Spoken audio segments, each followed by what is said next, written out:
Okay. So, are you guys ready to continue on? I know we're running a little bit late on time, so if there are any kind of personal questions or those kinds of things, I ask we can save them to the end because chances are that I may already cover it. So you can ask at the end, or if you want to meet with me personally afterwards, I will be available. Just because I want to respect your time. It is a Saturday. I'm sure you all have a lot of things to do, and I could stay here all night long, but I'm sure you're not going to want to do that. So I'm going to try to finish everything that I have prepared, and then we can save questions for afterwards. The next thing on the agenda is speaking about peer groups. At a time when adolescents feel like they need to be more independent from their parents, friends become very, very vital, very important to them. They become their emotional support. This is where they get their approval. And it's important to know that adolescents are not assigned to peer groups randomly. They usually choose and associate with other kids who are very similar to them. So, for example, an individual who's more intellectually inclined is going to hang out and make friends with a group of kids who are also academically well off. So teens gravitate to people who are similar to them and who have the same kind of interests. Peer pressure, this is basically social pressure from members of your group to accept certain beliefs, certain kind of values, and certain ways of acting in order to be accepted. There's actually a book called The Nature Assumption by Judith Harris. The Nurture Assumption by Judith Harris. And basically, this book suggests that peers have more influence on young people than their parents do. So peers have more influence on young people than their parents do. This is also controversial depending on the different theories and mind frame out there. But I want to share with you guys the first measure of peer power is time. Think about it. How many hours during the week do you get to sit and intimately talk with your teen? I don't mean yell at them or tell them what they need to do, but to sit intimately and to really, really talk with your teenager. I can tell you that your teenager is getting an average of about 21 hours a week. That's 3 hours a day, 7 days a week. Do you get 3 a month?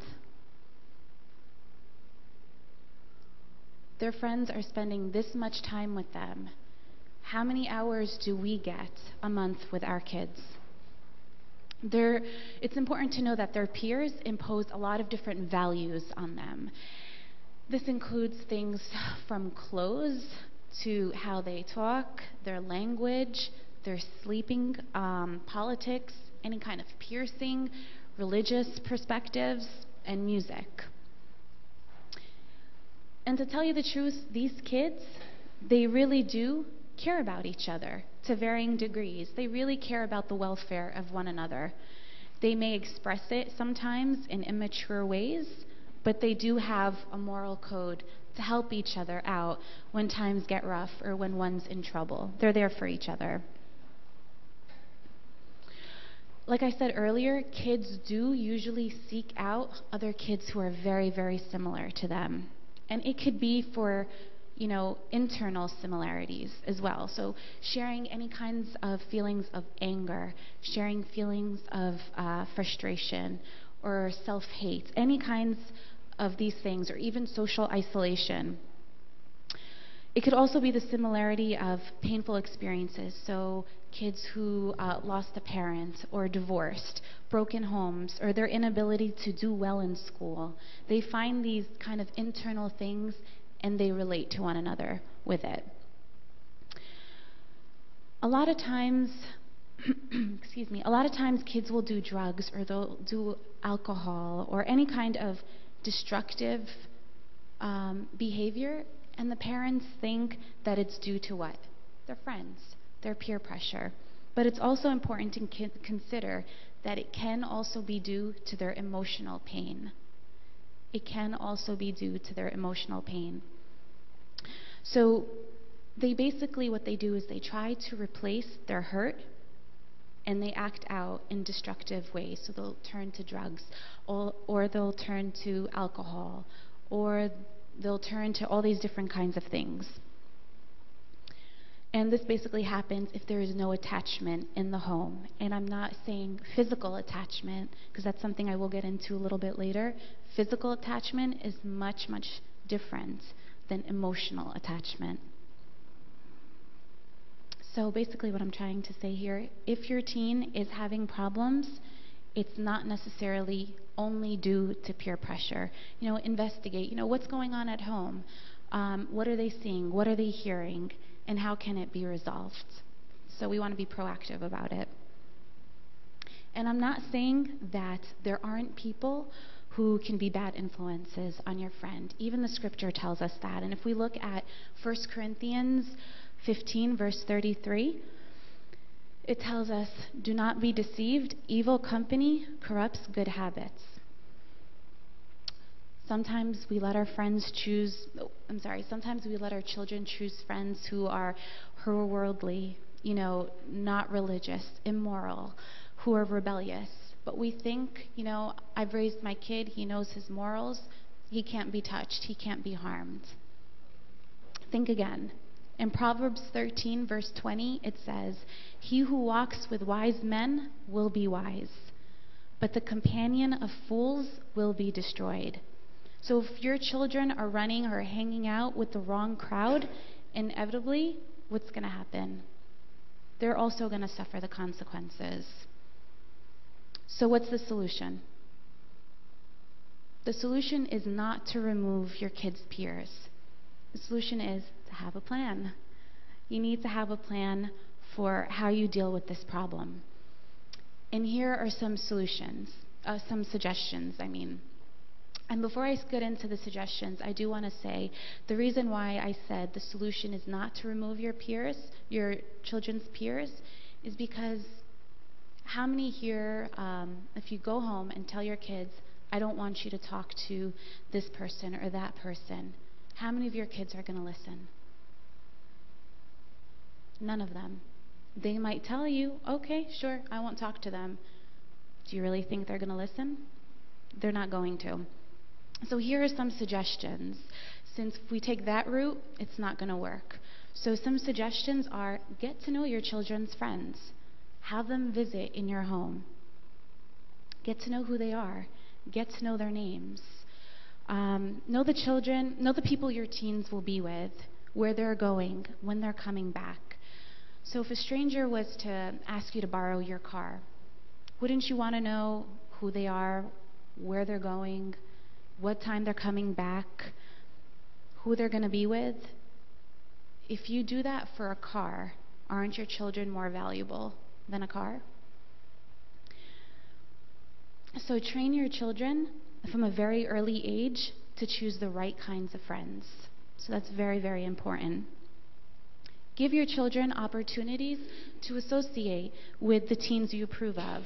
Have get-togethers for the teens that you approve of to be together.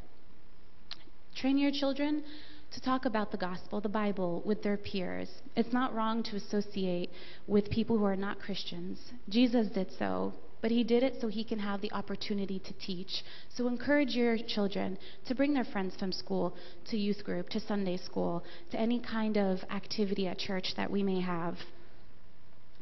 Set up these Bible studies at home, even if you want. If you as parents determine that some individual in your child's life is harmful, being a harmful influence on your child, you have every right to intervene. But intervene in a wise way. And I'm going to be discussing communication and its importance in just a little bit. The next thing I want to touch base on is school. School takes most of their day. That's where they spend the majority of their time, in school. Most of us realize that schools face serious problems, but how serious? I once asked a group of Christian teens to make a list about the problems they face at school, and here's what I got. There's lying, profanity, dirty jokes, drinking, violence, fighting, lack of dress code, co-ed gym that have modest uniforms revealing, smoking, peer pressure, bad crowds, drugs. Actually, 7 out of 8 students personally knew children who use drugs. Ridicule and making fun of children. They're being picked on, gossip, talking about one another, cheating, stealing, dancing, disrespect for teachers, false goals, so wanting to be Miss Popular or wanting to be the richest person there. Classes that justify evolution, abortion, homosexuality, situation ethics, all these kinds of things, divorce, immorality, violence, sexual promiscuity, and also schedule conflicts with church activities. So a lot of times we have activities here at church on a Friday night, and that's when most of the outings, the get-togethers, the parties are. So we must give our teens credit for what they go through, what they see, what they experience, the kind of pressures that they face in school every single day. It's really a fighting battle every single day for them. And this doesn't include what they're going through with their own personal lives, at home, family stuff. So do you honestly think that your teens can be in such an environment for 8 or 9 hours a day for 13 years, if not more, and not suffer any kind of consequences? Can you succeed in sending your child off with no plan for dealing with these kinds of problems? Suppose your child has 3 good friends who continually attempted to persuade your child to accept the following practices: drug and alcohol abuse, witchcraft, violence, murder, suicide, sexual promiscuity, profanity, rebellion against parents. Suppose your child was spending several hours a day with them, visiting these friends and listening to them justify their ideas, their thoughts behind all those things that I just mentioned right now. Would you want your child to continue hanging out with them? Would you want your child to associate with them? Or would you want to break it off? Break it off? So, all those things that I just listed, if you think about it, many of your children have these 3 friends that I just described right now, and their names are television, movies, and music. Just some rates that I thought were very interesting for television. The average American watches 50 hours per week of television. 50 hours. That's longer than a full-time job. It is. A study of 58 hours of primetime TV revealed 5 rapes, 7 homosexual acts, 28 acts of prostitution, 41 examples of sexual relations between unmarried people, and this study was done in 1983. Imagine what it is right now in 2009. It has been estimated that by the time the average child reaches 18, he would have already witnessed 15,000 murders on television or in movies.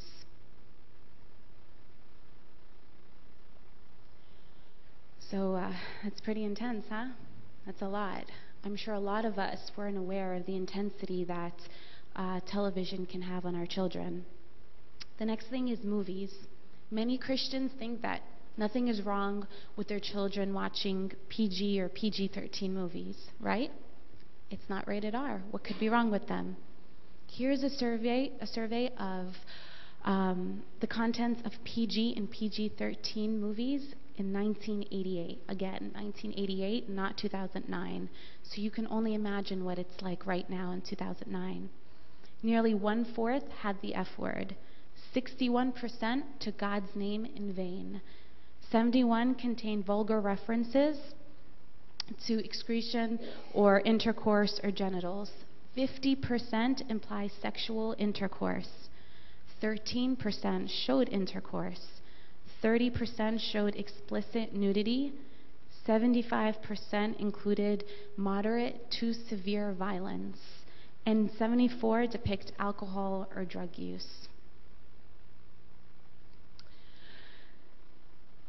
So this is what your kids are dealing with, what they're watching, what they're seeing. So surrounding them with all these different things is going to have an impact. So again, family is very, very important. Having a plan to be able to deal with these issues, deal with society, deal with the things that they see or they hear is very, very important. So that was the first part of the workshop. Now we're actually going to go into the parenting, parental relationships, their quality, and their influence.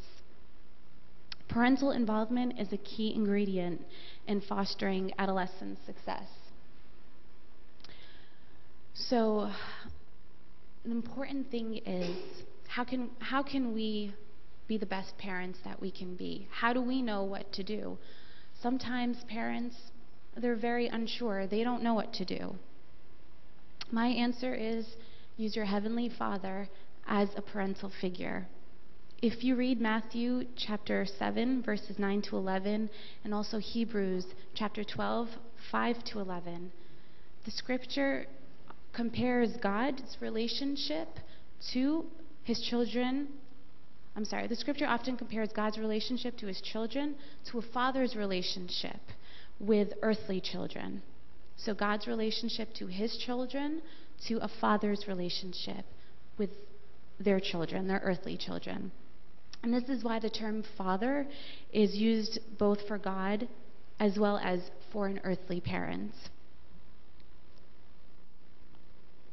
So basically, we as parents can learn many things about our role as parents and how to handle situations by just observing God's example and how he deals with us when conflict, when different kind of situations or experiences arise in our life. And we're going to be using these studies as a guide for us. In Joshua 1, verse 8, if somebody wants to read it, please do. Can I have a volunteer who can read loudly? Okay. This book of the law shall not depart from your mouth, but you shall meditate on it day and night, so that you may be careful to do according to all that is written in it. For then you will make your way prosperous, and then you will have success. So this verse says that Joshua excelled in his work God gave him.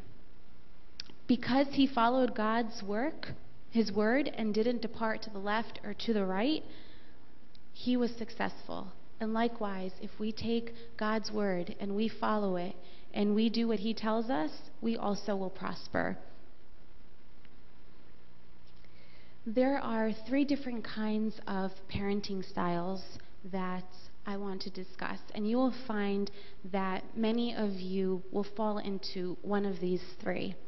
And actually, in your handouts, you'll also find a parenting quiz that you can do when you go home. And this is actually just a little fun activity that can test, what kind of parent are you?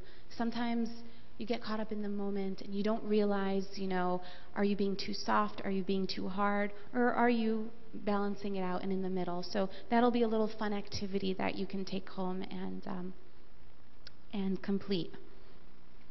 But there's 3 types of parenting styles. There's the authoritarian, authoritative parents, and the permissive parents. The first one I'm going to discuss is authoritarian parents, and this is characterized by behaviors that are highly restrictive, very restrictive, and extremely, extremely demanding. Parents who employ this kind of style tend to constrain children's independence and force them to follow strict rules by threatening them or giving them harsh kinds of punishments. Authoritarian parents make the rules and expect them to be fully abided. Sometimes they say, "Do this because I said so," without even explaining why they should. Sometimes they can punish physically, and they value obedience the most. You must be obedient to me because I said so. Parents using this kind of parenting style tend to be uncommunicative with their child, and somewhat very distant. So I want to take a quick vote. How many people think that this is a good choice for parenting? Here's what the research shows on this. One research study focused on preschool children that were disciplined in a way that authoritarian parents discipline.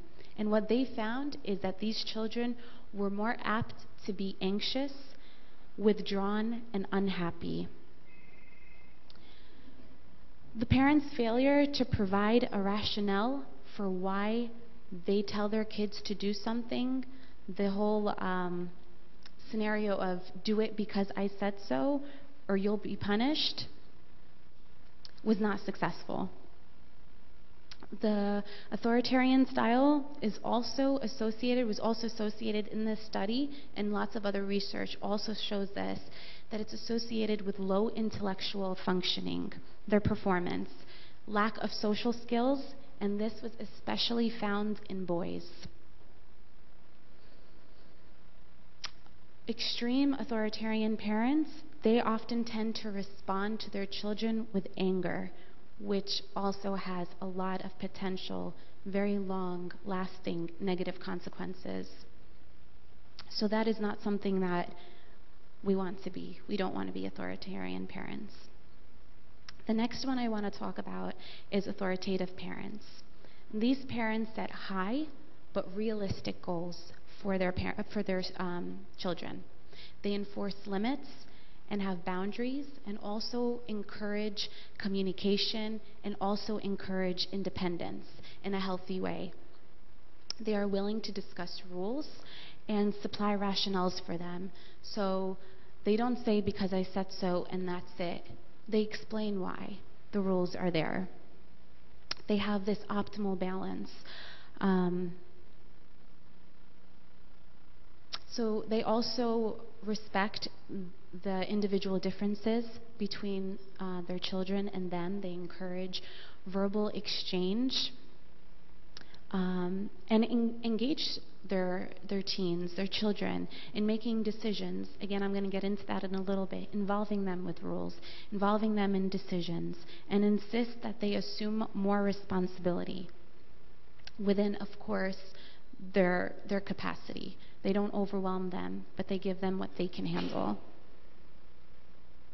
They also support them when tasks are difficult and allow them to succeed on their own. So if they see that they can handle to a certain degree, they don't push or say, "No, I'm going to do it," or, they let them grow as an individual. They're there to guide, but they're also allowing space and time for them to grow. Authoritative parents are generally very warm, they're very nurturing, they're supportive, and they're responsive, and they respect their children and their opinions. So how many people think that this is a better choice? Okay. The research shows that these children do come out most mature, the happiest, self-reliant, self-controlled, assertive, socially competent, and responsible. It's also associated with higher academic performance, independence, higher self-esteem, internalized moral standards, and also something important is these children expect success. They don't see themselves as a failure or that they're not going to succeed in life. They have goals and they're more likely to pursue them and to succeed at them. The next kind of parenting is permissive parenting. Although they can be warm, they can be supportive, permissive parents make few rules or demands. And usually they don't enforce the rules that they do have. They allow children to make their own decisions and they control their own behavior. They give their children more freedom. So they either overindulge their children, so spoil them, or they just leave them and aren't really responsible for them. The children who are raised by these kinds of parents are found to be more immature, more impulsive, more dependent, and they seem to be the least self-controlled and self-reliant. This parenting style is also associated with drinking problems, with promiscuous sex, delinquent behavior, and poor academic performance in adolescence.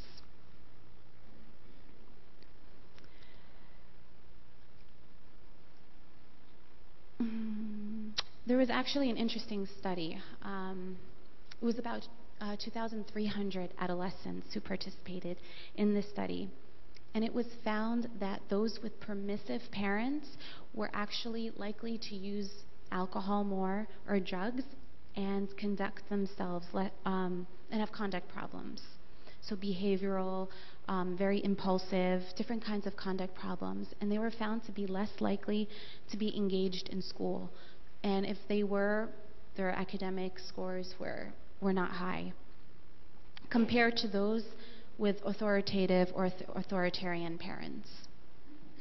The authoritative parenting style was associated with more psychosocial competence for adolescents. So psychosocially, they were much, much more healthier. Female adolescents who perceived their parents as authoritative had higher levels of involvement in their community activities. So all those were found from that study. I thought that was just interesting to know. Moving on to the next subject, I want to make sure I cover everything and I don't skip anything that's important. But does anyone know what the greatest gift you can give your child is? Anybody? Not all at once. Love. Trust, love. We'll talk afterwards. Those are all very, very good answers. The greatest gift that you can give your child is, of course, God. That's without a question. And the greatest gift you can give your kid is love. And God is love. So I have no doubt in my mind that every single one of you here loves their children. Deep down, your children also know that you love them. But with everything going on in the troublesome years that we just talked about, all the pressures, all the experiences, everything that they see, it often becomes very difficult, especially for parents, to express that they love their children. And for their children to feel it on a regular and consistent basis, which is so, so important. We must show them on a regular basis our love and be consistent with it. The simple truth is that young people who feel their parents' love are less likely to get in trouble. And there is so much research on this. Young people who feel their parents' love are less likely to get in trouble. So feeling loved, what does that encourage? It encourages self-worth. It puts value on themselves, right? And it also puts values on their actions. It also makes teens more receptive to your feedback. So they're more likely to listen to you when you tell them to do something or you give them your opinion. And it also diminishes their need to go to outside connections and get love there or acceptance. And it also increases their desire to participate in activities that you want them to participate or that you approve of. This does take a lot of time. It does take a lot of effort. So you must seek opportunities to express your love for your child. You must demonstrate your affection for your teen on a regular basis. And when they do, they're going to gradually begin to count on you. They're going to come to you. They're going to ask you questions because they're going to know that you're there for them through the thick and thin, through the good times as well as in the bad times. Often the kids that I work with, they know that their family, their parents love them, yet they don't feel it. So they know their parents love them, yet they feel like no one loves them. So it's important that what we know cognitively and what we feel emotionally can be two very, very different things. So what we know cognitively and what we feel emotionally are two different kinds of things. Of the two, you must focus on the emotional components. What the Bible tells us about love. Out of the three, the greatest virtue of faith, hope, and love is which one? Is love. In 1 Corinthians chapter 13, verse 2, it says, "If I had the gift of prophecy, and if I understood all God's secret plans and possessed all knowledge, and if I had such faith that I could move mountains but didn't love others, I would be nothing." You see where it says I would be nothing? It really says, without love, I would be nothing. To me, God is what? God is love. It's the center. Love is the center of God, the essence of God. So God is love. And it's actually our greatest commandment to our Lord. I know you're probably thinking, I love my children. Of course, I care about them. I love them very much. Great. I'm not saying that you don't. What I'm trying to say is love should be the focus of everything you do with them. Discipline them with love. Feed them with love. Put them to bed with love. Do everything with them in love. I know this can be difficult at times.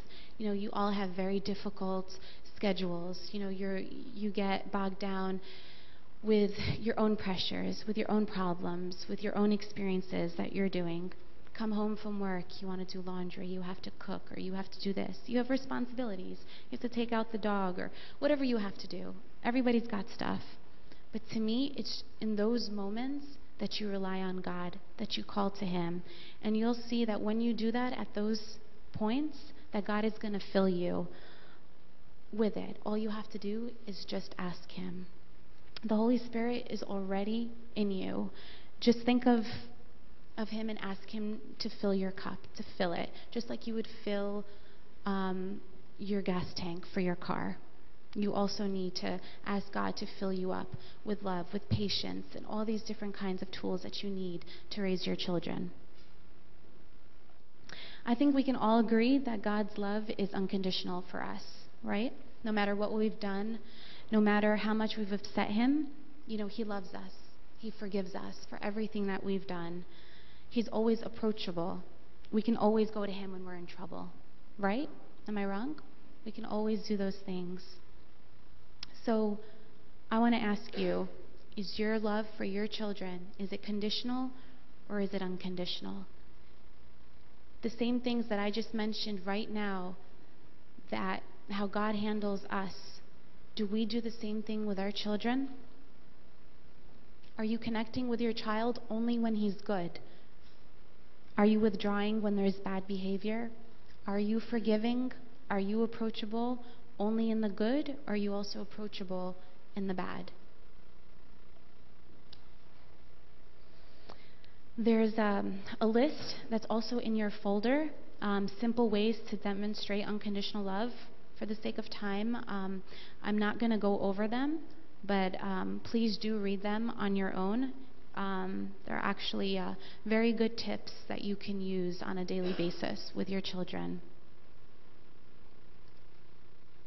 So after reading your list, you may come up to me and tell me, Marianne, my kids don't want to spend time with me. What should I do? Remember, again, I know I mentioned this earlier, I'm going to emphasize it again.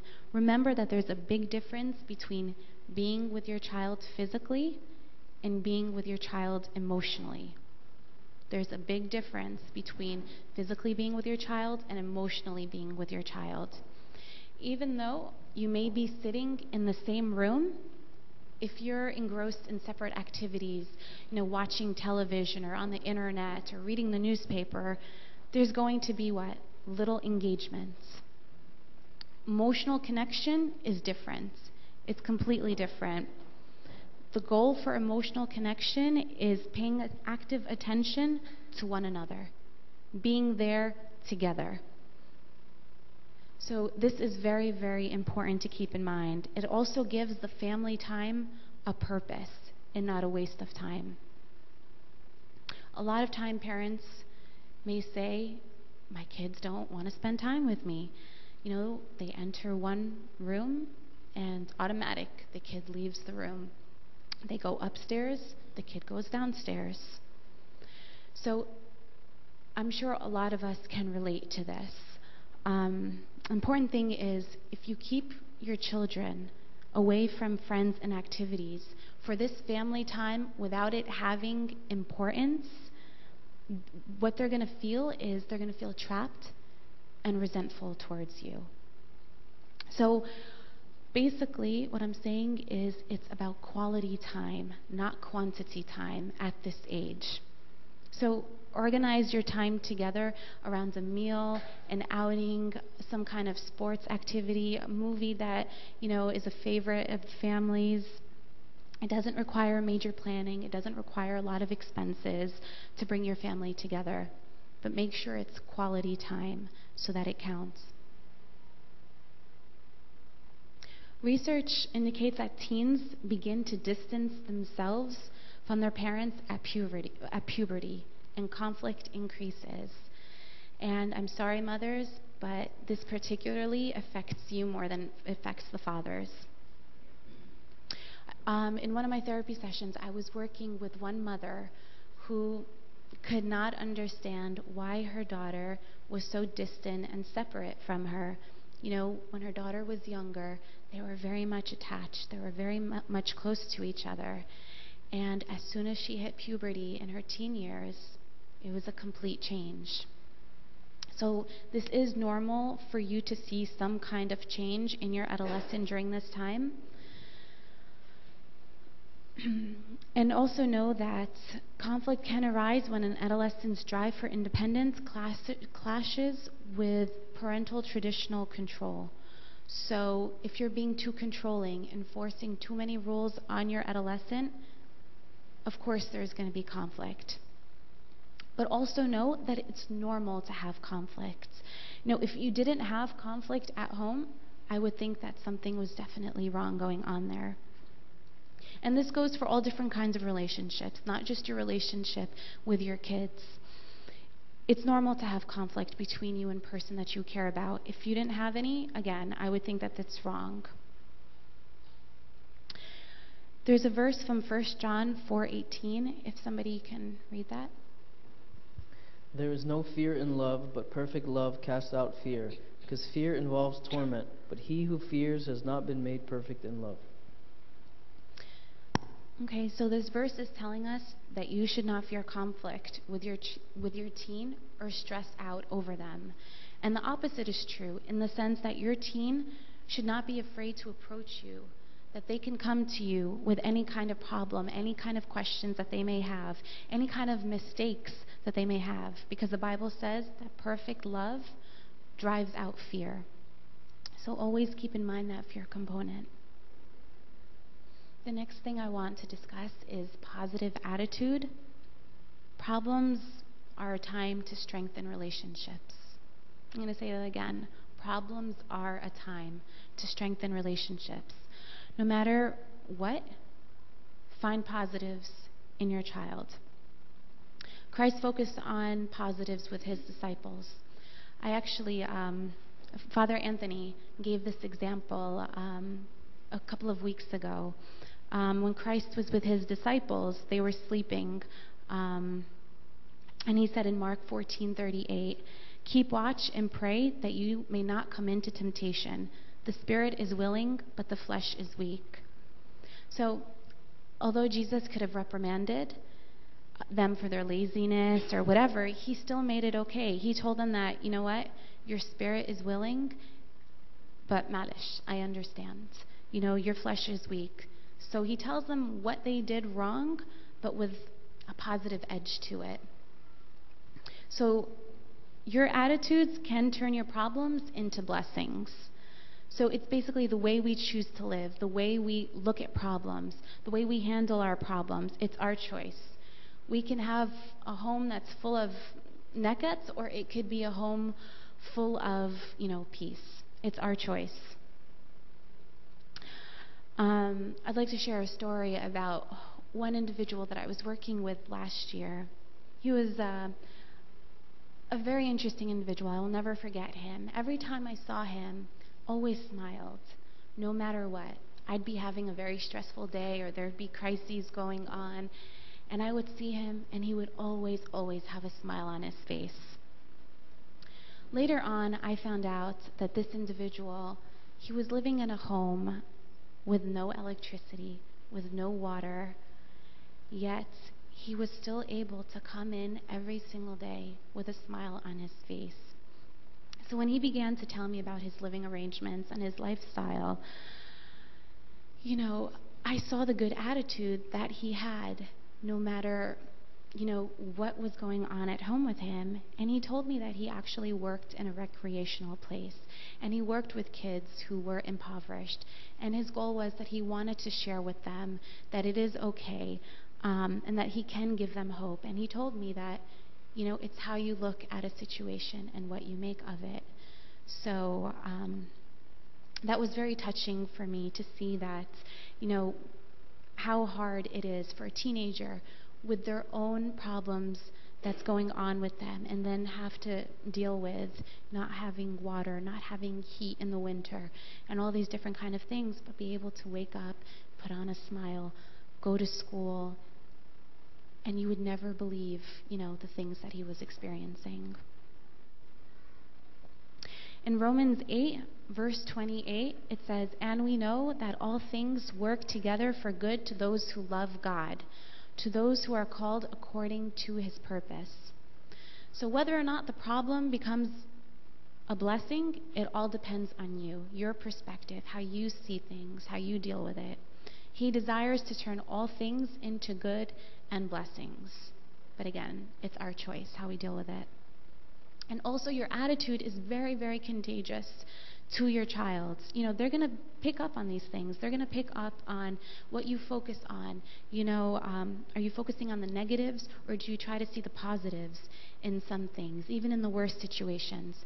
Whether you nag a lot or whether you make problems over such small things, they're going to pick this up, and it's going to become instilled in them. Another interesting topic is parent-teen relationship. Cool parents. I'm going to take a vote. Do teens really want cool parents? What do you think? How many people say yes? How many people say no? Okay, it's a pretty much tie. The answer is teens do not really value cool parents. They do not want cool parents. They may say they want it, but absolutely. So that's actually a very good question.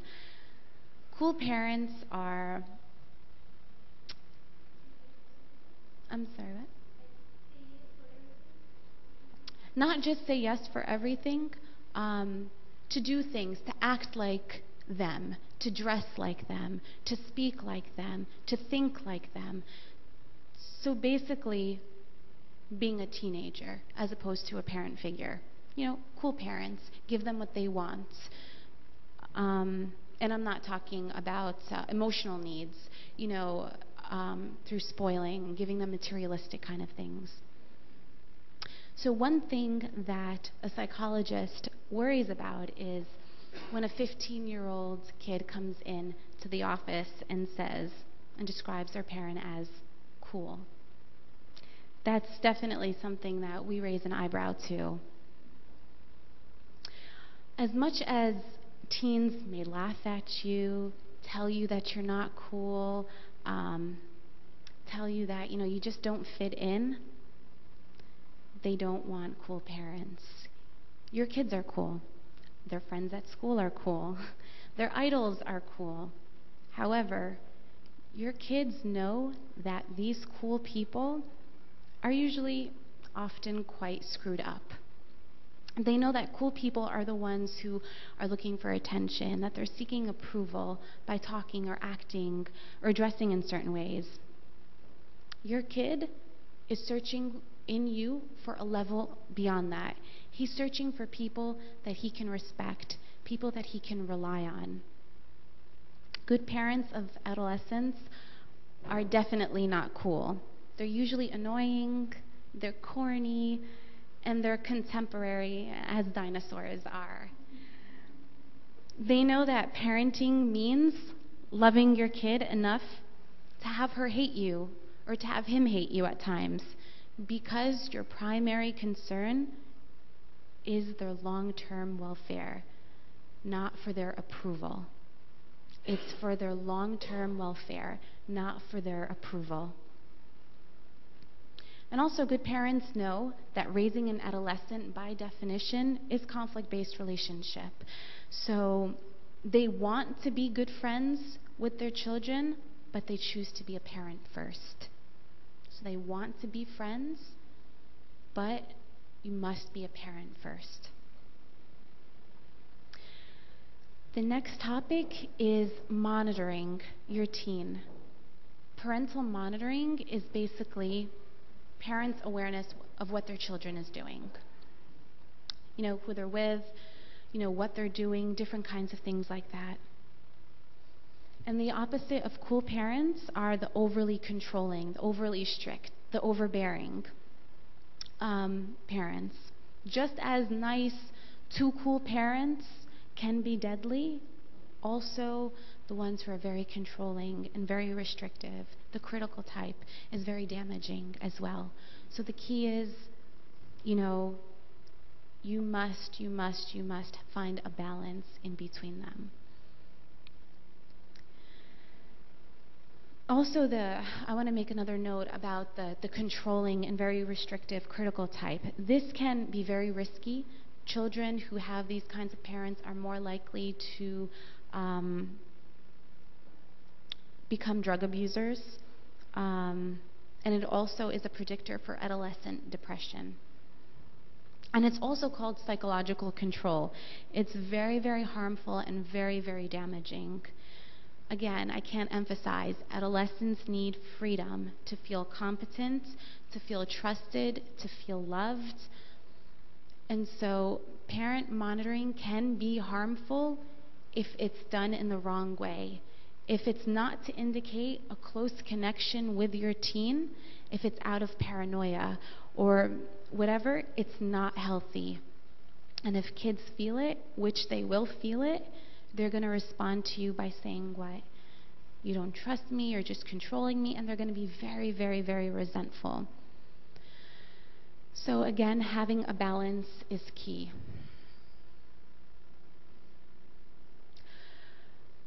Lots of parents come to me in therapy and they say, what's the best way that I can monitor my kids? Sometimes I have no idea what they're doing. I don't know who they're talking to. I don't know where they're going. I don't know anything about them. How can I monitor them? The solution is easy. It's 3 letters. The best way to learn your kid's schedule is to ask. Some parents are afraid to ask. They think that their children will perceive them as, controlling or whatever it is, or they won't get a respectful answer. If that's the way you feel, ask anyway. ولا يهمك. Keep asking. Sometimes our kids assume that our asking leads to judging, lecturing, or worse. And you can actually also see this between husbands and wives in their relationships too. So for example, if a husband asks his wife, what time is dinner? His wife may snap back and say, I'm going as fast as I can, assuming that the motive of the question was different, assuming that the motive was, hurry up, I'm hungry. But he could just be asking, what time is dinner? So you might want to preface your question in a different way so it's interpreted the way that you mean, and in a way that shows them that you're just innocently gathering information from them. Also, don't snoop or badger your kids, questioning them about every single minute about their lives. They're not going to tell you anyway, so why bother asking them about that in a nagging, annoying way? But let them know that you need to know certain things in their lives. Times of events, whose house they're going to, and let them know why you want to know. Let them know it's not to check up, but because you care. And you also have the right and responsibility to know. But the way you approach them with that is definitely key. It's very, very important how you approach them about that. Something else, another way to monitor, is observe them with their friends. This is actually very, very interesting. As a parent, you should be doing a lot of observations. If you really want to learn about your teenager, watch them the next time they're with their friends. See how they relate to their friends, how they talk with their friends. You'll be struck by the difference that you see. You'll see a difference in their conversations, their tone of voice, how they speak, what they say to each other. Their closest friends know their innermost secrets. They know everything about them. They're full of jokes, nicknames, all these different kinds of things. Probably things that you might not even understand, but this is a huge, huge difference in the conversations, communication styles that they may have with you as a parent. So the difference here is your child may feel like their friends understand them more, may feel like their friends respect them more, may feel like their friends will stand by them through the good and the bad, and can go to them when they make a mistake, or can go to them with advice without having to, be punished or get lectured and so on. Their thoughts and stories might be perceived with compassion and little or no judgment. These are all different things that, they feel that their friends are providing for them.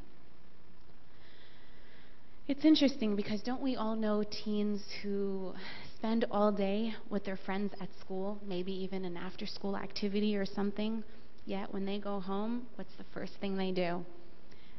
They talk to their friends yet some more. They go talk to them on the phone or go on the internet, whatever it is, calling each other to share the littlest detail that they forgot to tell them during the day. Again, you do not have to be your teen's best friend, but you can learn a lot by observing just one casual conversation. I'm not saying to snoop or to eavesdrop. I'm saying, one time they're standing near you in the kitchen or, in the living room. Listen to how they talk with their friends. Just pay attention. You can honestly learn a thing or two from their friends about communication. I know I mentioned this earlier when we first started, but I know I said that every time there's a picture of a key on the projector, on the PowerPoint, it means that it's very, very important. So the next thing we're going to talk about is communication. This is very, very, very important, if not the most important part of the workshop. If you're going to take something from today, wake up and take this right now, communication. I see about 30 to 40 patients a week, and And more than half of them actually say that they cannot communicate with their family, their parents. They cannot approach them. They feel like their parents don't understand them. They can't talk to them basically without arguing. Every time they try to have a conversation, it turns into an argument. When I talk to the parents, it's the same story. They complain, I can't have a conversation with my teen without it turning into an argument. In reality, both your kids and you want the same thing. You want to be able to get along with each other. You want to be able to understand each other. You want to be able to talk with each other and basically be understood. So I'm going to share a little secret with you. Again, earlier I said the hardest age group to work with, at least for me, is adolescenthood. So much is going on with adolescents. So a psychologist attempting to work with an adolescent needs to be very, very careful how they approach adolescents in therapy. They must slowly interject themselves into the adolescent's world. Must slowly interject themselves into the adolescent's world at a pace that's not set by the psychologist, but set by the kid, the teenager. This relationship is very hard, it's very painful, it's very, very long, because at this point what's going on is the teen is making judgments, critical judgments about the therapist. Can I open up? Can I trust this person? Can I talk to them? Are they going to judge me? So that's basically what's going on. And it's interesting because this just happened to me yesterday. I was meeting with one male for the first time, and he didn't want to meet. I was very, very defiant. In fact, started yelling, very uncooperative, said he didn't want to meet. So I told him, it's not going to take long, took him into my office. We went in there, and he sat with his hand over his forehead, looking down, like scrunched up in his chair, wouldn't even look or didn't even want to talk to me. So I didn't reprimand him. I didn't yell at him. I didn't tell him, you need to meet with me, you need to talk. I was very patient. I respected his feelings, and I even told him, it seems like, you're not very interested in talking, and, this isn't something that you're looking forward to. And I noticed he was wearing a Lakers jersey, a basketball shirt. And I know the basketball team very well, so I started talking a little bit about basketball with him. And this opened up a door. And he started changing his thoughts. Maybe she's not so bad after all. And then we started talking about other things, just small little things that poked at him. And even to see his body change, the hand got off the head. He started slowly sitting up in his chair, paying attention, being more involved in the therapy session. So these are all things that a therapist does. You as a parent must also do the same thing. Kids, they look for respect, they look for care, they look for acceptance, and they look for trust. A therapist must pass all of these tests, and you as a parent must also pass all of these tests so that you can be of help to your children as well. So remember, be respectful of them and their feelings and their opinions. Be patient with them. Show interest in the things that interest them. This is the best way to get into your kids' lives. So why is communication important? Good communication is fundamental human need. You use communication everywhere. You even use communication in the drive-thru at McDonald's. Everywhere you go, communication is needed. And in adolescence, it's crucial time to be able to communicate and learn how to communicate. Because when we're unable to communicate with one another, what happens? We become very frustrated, we become embarrassed, we become very angry. And depression, poor self-esteem, feelings of isolation, all these different things can come out of inability to communicate if you're holding in resentful feelings inside of you and you're unable to relate to other people. You, as their parents, you need to set the tone of communication. You need to set the tone of communication, because good communication sets an atmosphere of what? It sets an atmosphere of love. It sets an atmosphere of mutual respect, of understanding, of feelings of, you really do care, instead of screaming, demanding, even threatening. And it also is very important to keep your children out of trouble. So, what is your communication channel like with your child? Can I actually have a volunteer to act out the teenager? Monica.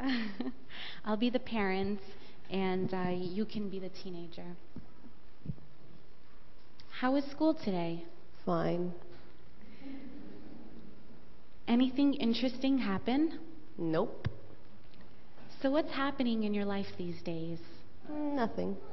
Okay. So how many of us go through these conversations, if not daily, with our teens?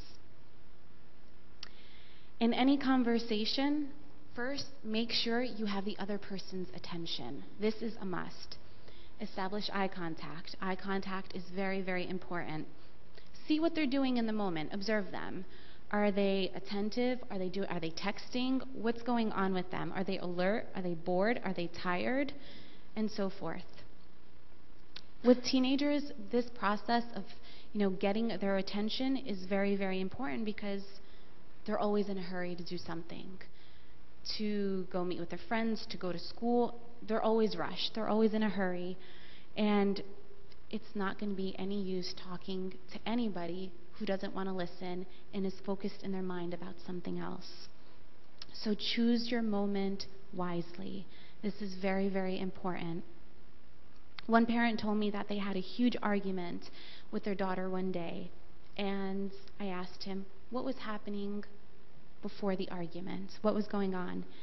And he told me that she was about to leave. Her friends were outside waiting, and she was about to leave to go out with them somewhere. And at this point, this father wanted to talk to his daughter about something very important.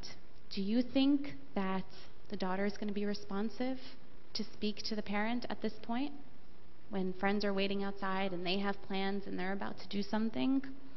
So find the golden opportunity to talk with your child and seize them. So again, if your teen will not respond effectively, if you see that they're sleepy or they're going somewhere, they're in a hurry, it's not even worth talking about it right then and there. So choose your time wisely. The first part of learning how to talk has nothing to do with the actual talking. It has everything to do with listening, which typically we're very lousy at. Think back to your last few conversations with your kids. What were they like? Were you trying to listen, or were you trying to get them to listen? Bad listening means you're criticizing them, telling them what he or she has to do. Basically, ending the conversation and any chance that you had on influencing his or her thoughts. Sometimes, parents might take their children's words too seriously, forgetting that adolescenthood is filled with, impulsiveness, illogical thoughts, saying things that they might not mean. So try as a parent not to take things too personally. Bad listening also doesn't allow for the adolescent to see their more important thoughts, which are really hidden beneath their opening words.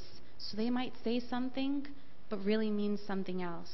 So it's very, very important to listen very, very well, so you can help your kid even get there. Sometimes they can't even verbalize and process what they're feeling. So you must listen and look out for things that they say and poke at it and see, well, what does this mean? What could they really be meaning when they say certain things?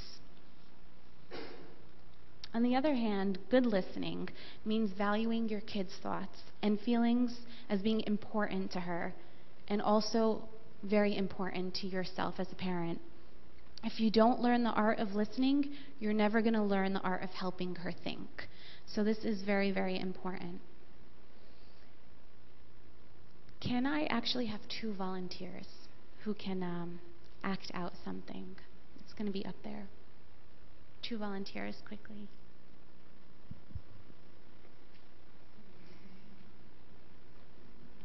Wonderful, okay. Can I have one more, please? Preferably somebody next to her so they can share the microphone. So one of you can be the teen and one of you can be the parent. And this is an example of bad listening. I hate school. I'm going to drop out. That's ridiculous. You don't hate school, and I forbid you to drop out. Whatever. You never get me. If I can't drop out, I'll just fail out. So that last sentence was what they're thinking. Can I have 2 more examples to do the good listening part?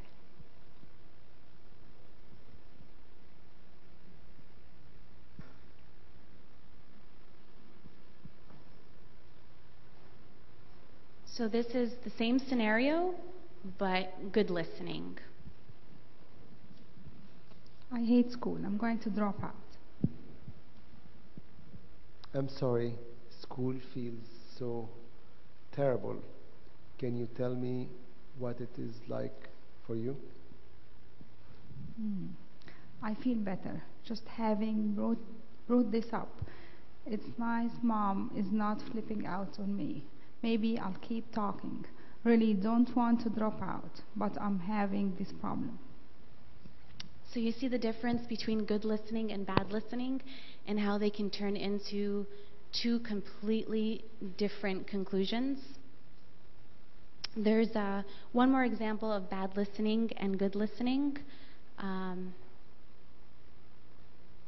I have 2 more volunteers, please?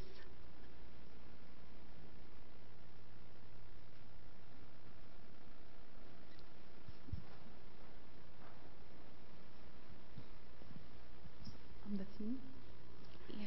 Not one person in this world loves me, especially you.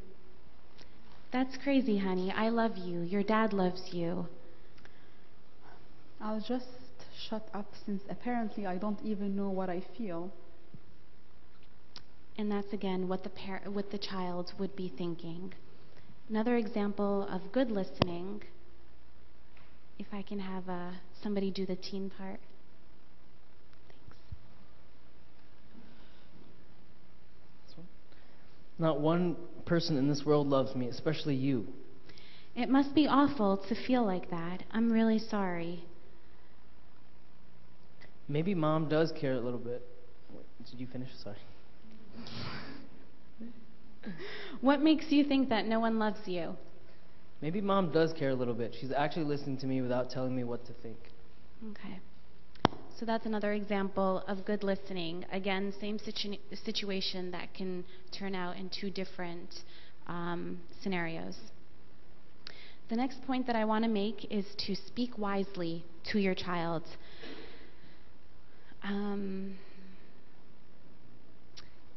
Actually, this is an interesting situation. One mother came to me one time in a family session case, and this was a woman who was very critical. She didn't know she was very critical, but she was very critical to her children, very critical to her husband, very critical to her friends, everybody, very critical. One day, she came to my office and she told me that she did an experiment with a recorder.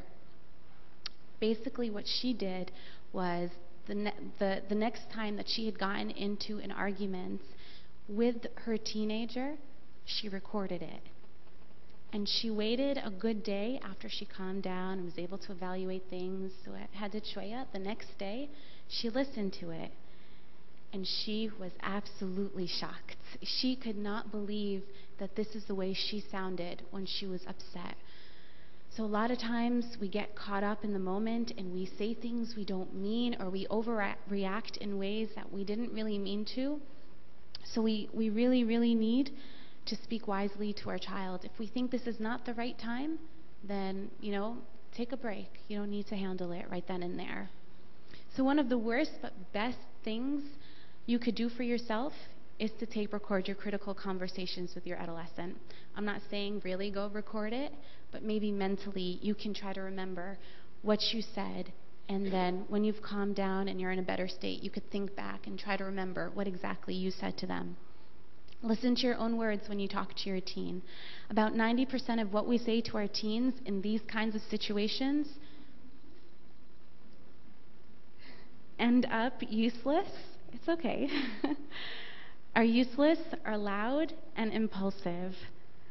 Our messages are very repetitive, painfully oblivious, and really they're patronizing, childishly patronizing. So when we're giving adolescents negative messages, we tend to use too many words.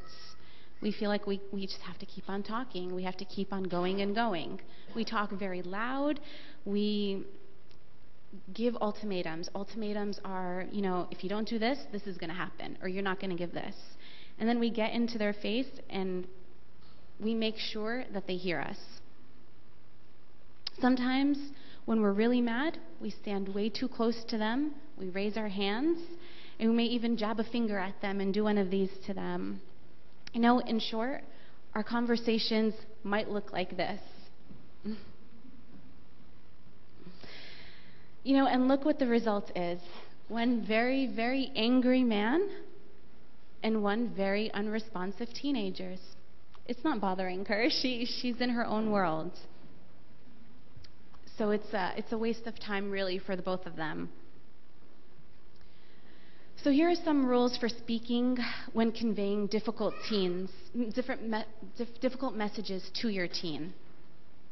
If you take the time to respect your child's needs and communicate with them, even in difficult messages, he will know that you respect them and that you care about them. And even then, he might even listen to you. So some tips. Use fewer words in shorter sentences. The more you talk, the less they will listen. Don't repeat yourself. Don't repeat yourself. Don't repeat yourself. And again, do not repeat yourself. Lower your voice when you talk. The louder you are, the less they hear. You may think they're going to hear you more, but they don't. Keep your hands down, especially when your kid is upset. Hands and faces or doing one of these may really provoke a teen or make them even more angrier. Never crowd them too physically or verbally. Use I statements. Speak more about your feelings than their behaviors. Talk about, how sad you were, in your situation when you were younger, that can relate to them. You might say, if you're upset with them, you might say, I didn't like it when you blah, blah, blah, so-and-so, versus, you're horrible, your behavior is horrible, I don't know how we raised you, and so on. There's a huge difference in the way you can approach this. And it also, how you approach it has a great effect on how they will respond. And basically the outcome is going to be completely different. So organize your thoughts before you start to talk. This art of adolescent communication is very, very hard. Edit the first draft. Repeat it over in your head before you speak. Make sure you open your brain first, then your mouth. And also take a look at your kid's mood. See them before you start these tough, difficult conversations. Monday mornings at 7 a.m. is not the greatest time to have a serious conversation with them or bring up school issues or different kind of issues that they may have. Timing is everything in the world. Don't cram too much into one conversation. Take frequent breaks if you feel like frustration is about to build up in them. Once your child gets too hot and frustrated, you're not going to get anything accomplished, or you're not going to get a message through anyway. So don't hesitate to say, you know what? Let's continue this conversation tomorrow, Habibi. Allow your kid, some timeouts. I know sometimes it might appear like it's defiance that they walk out, or, in the middle of a conversation. That might just be their way of telling you, I need to remove myself from the situation before I say or I do something that's inappropriate or that can get me even more in trouble. So keep that in mind as well. Don't let ultimatums, again, telling them, if you don't do this, this is going to happen. Don't use them. These never have any good consequences in the end. Kids see them as a challenge, and they're going to challenge you on it, and they're going to be rebellious and very stubborn about it. So if you feel like you're about to say an ultimatum, it's time for a timeout for you as well. And also something else that kids feel a lot is parents talking down to them. So try not to talk down to your kids. And try to talk to them a lot about, different kinds of situations. You don't only have to talk to them about problems. You don't only have to talk to them about what they've done wrong or things that you want them to do. Talk about sports. Talk about the weather. Talk about, whatever is going on. Have these kinds of conversations with them. Go on endlessly about something your kid did well in. I know sometimes, when we're in conflicts with our children, we're not thinking. We're not thinking at all. We may be impulsive. We may be so upset. We just want to say or do anything. So I came up with an acronym for you to remember. It's very easy. It's very simple, so that when conflict arises, you can always remember. And basically, all you have to remember is love. That's all you need to remember. The L stands for lay your problem at God's feet and pray. You might shoot a little quick prayer, please God give me wisdom, please God help me in this situation and guide me. The next one for O is observe and listen. So again, balance how much you talk with how much they talk. Validate their feelings and frustrations. Let them know that I understand you're going through a hard time. I understand this is difficult for you. Let them know that you are understanding and that you can really understand the pressures and experiences that they're going through. And then E, establish whether this is a good time to discuss the issue. And then when you've established this good time to talk about it, I want you to remember 4 things. And it's also an acronym, CART. So remember love, remember CART. CART stands for kids want care, they want acceptance, they want respect, and trust. You give them those 4 things, you're going to have a good conversation with them. The next thing is don't interrogate or lecture. Many teens tell me that they feel like their parents just lecture them. All they do is interrogate them as if they're on the witness stand. Needless to say, them feeling like they're, in an interrogation is not going to get them anywhere. We don't like it. Like when our boss speaks to us and it, makes us feel like, we're on an interrogation, how does that make us feel? Are we responsive? Do we get defensive? Can we communicate clearly and think positively? So your children as well are not going to be able to do those things. They're very, very, very sensitive to these intensive questionings and tend to withdraw when they're pressured. So they're going to withdraw when they feel pressured. The more questions you ask, the less likely they're going to answer. So keep this in mind and police yourself when, if you feel like you have excessive intrusion into your child's life and into their thoughts. So if you do have serious questions to ask, pick the most important ones so that you're more likely to get more answers from them. Also remember that class is not in session. In other words, skip the lecture and try to balance how much you talk with how much your kid talks. So this is also going to ensure that, they're involved in the conversation, that they're active members in this. So unless they get a chance to contribute and have a say into the conversation, they're going to tune out. They're going to fail to receive any kind of parental messages or advice that you're giving them. So they also need to be active in this. Also, something else that's very, very, very important is don't bring up past grievances or faults that they've done. If they've made a mistake in the past, keep it in the past. This is just going to build up frustration. It's going to build up more feelings of hurt and rejection. And they're going to feel like you haven't forgiven them, you can't trust them. And if it's in the past, keep it there in the past. Don't remind them of these things. In James 1, verse 19, the Bible tells us to be swift about hearing and slow about speaking. So this is definitely good advice when dealing with children, but it's especially good advice when dealing with adolescents. And it requires great effort to talk to your children and to not yell at them. And communication is more than just talking to them. Jesus said in Luke 6:45, out of the heart's abundance, the mouth speaks. So through good communication, we learn from others. We reveal things to others about ourselves. So keep that in mind as well when you speak. Now we're going to move on to rules. Okay, how are we on time? It's 12:35, okay. So what's left is basically rules, discipline, and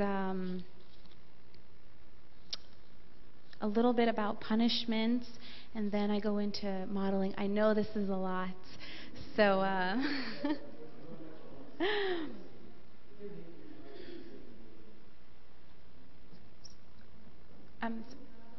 okay, that would be great, because this is all a lot of important information, and I know it's a lot to consume all at once, so we can set another date and do a part 2. So the next section will be about rules, discipline, punishment.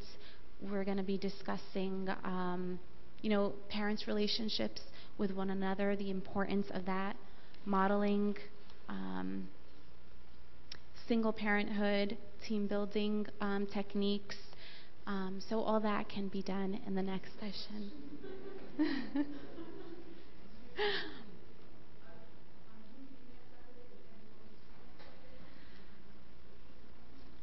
Actually,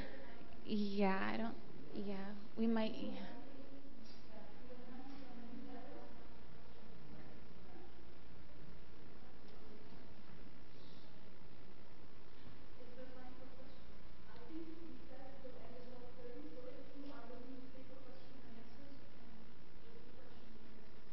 Or if you need to speak to me individually, again, I can stay afterwards.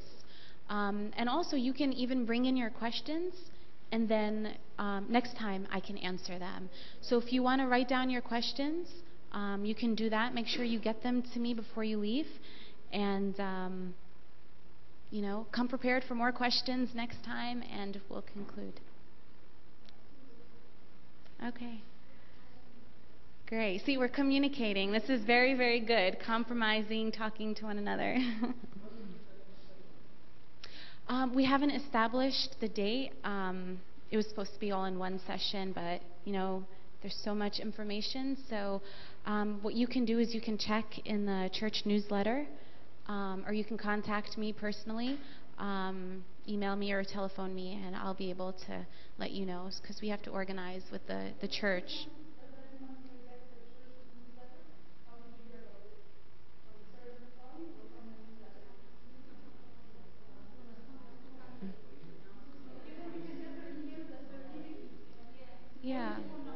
Yeah, why don't we have actually a sign-in? So what we're going to do is we're going to pass around a piece of paper. You can put your name, your telephone number, and your email address. And if you want my contact information, I can also provide that. Sure. Sure.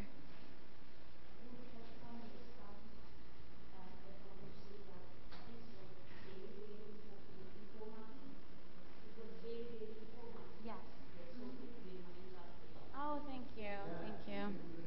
Thank you. No, it's my pleasure.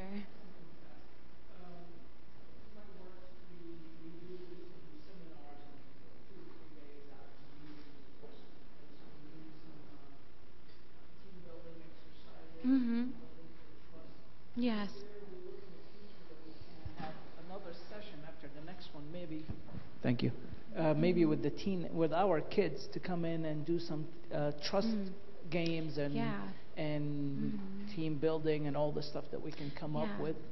That's actually a very excellent comment. I did have that in mind. I was thinking also having a similar kind of workshop with teenagers, and after that's completed, to try to combine. But thank you, and if anybody else has any other suggestions, please email me or write it down and let me know.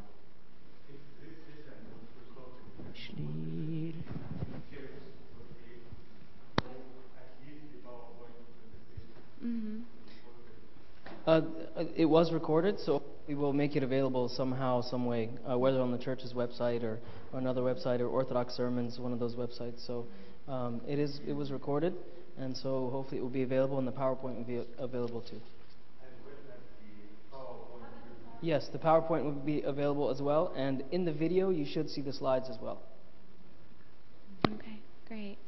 I know a couple of you wanted my email address. I can provide that. Make sure you do sign in as well, so we have your contact information so we can contact you with the next session. But my email address is M, B as in boy, ISHAY, the number 1, at yahoo.com. And it's also up there on the screen.